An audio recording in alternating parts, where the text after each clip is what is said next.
Welcome to Man Does Tech, where I solve the problems you didn't even know you had. In this video, I will show you how to make a delicious burger at home. First, let's prepare the patties. Select ground beef with an 80-20 lean-to-fat ratio for the best taste and juiciness. Gently form the meat into patties about 3/4 of an inch thick and 4 inches wide. Remember to make a small dimple in the center of each patty.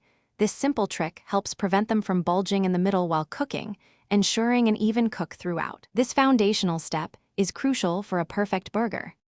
Now let's get cooking. Preheat your grill or a cast iron skillet to a medium-high temperature, around 375 to 400 degrees Fahrenheit. Place your patties on the hot surface. For a juicy medium-rare burger, cook them for about 3 to 5 minutes per side. If you prefer a different doneness, adjust the time accordingly.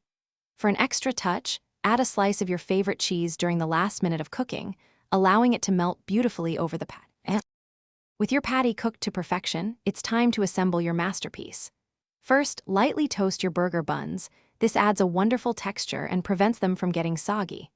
Next, spread your preferred condiments, such as mayonnaise, mustard, or ketchup, evenly on both the top and bottom halves of the bun.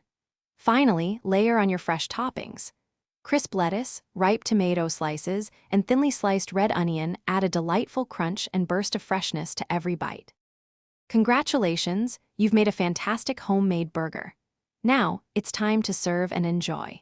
Classic pairings include crispy golden fries, a refreshing side salad, or even some sweet potato wedges. Don't forget to offer a selection of sauces, like barbecue sauce or a special aioli, allowing everyone to customize their burger to their liking. Gather your family and friends and savor the incredible flavors of your custom-made, perfectly cooked burger. Enjoy every delicious bite. Thanks for watching.